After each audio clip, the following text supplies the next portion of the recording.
recent weeks, Local 10 has been spotlighting the trouble short-term rentals have brought to South Florida. The popularity of rental websites has made nearly every community accessible to weekend visitors. But some neighborhoods say they weren't designed for the crowds or the crime those visitors have brought. Local 10 investigative reporter Miami-Dade looks at how one community is trying to push back.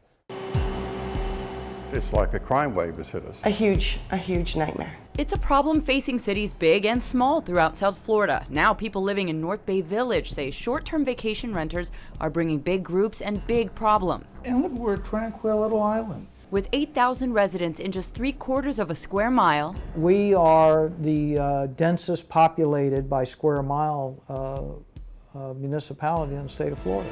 we pulled records for one home on Miami View Drive, notorious for large groups of weekend renters. From January to May, there were 90 police calls, including one alerting officers to a suspicious U-Haul parked out front.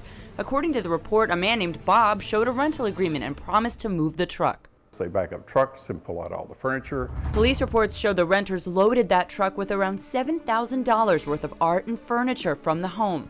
Illegal rentals have been a big problem in Miami Beach. In May, we showed you as code compliance cracked down. How long did you rent it for? 3 days. 3 days, okay. Have you had a good time here? Of course, we're going to have a good time in Miami. That's good. At this home on Palm Island, an officer slapped a second-time violation fine of $40,000 on the owner. But in North Bay Village, there was no rule against it. Parties, loud music, you're drinking. Mary Kramer and her husband, Jose Alvarez, spearheaded the fight for an ordinance in their city. They live feet away from a home where weekend renters would keep them up and even use their hose to steal water when service got shut off.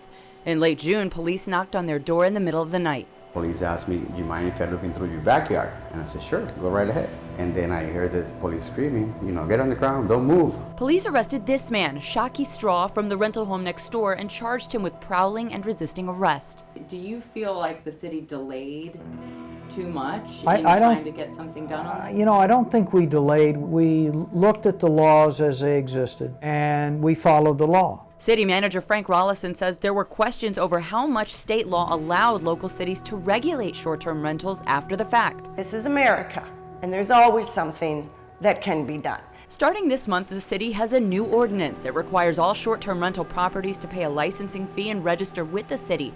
Any that don't, like this home on Miami View, will be warned, then fined, starting at $250, increasing with each violation.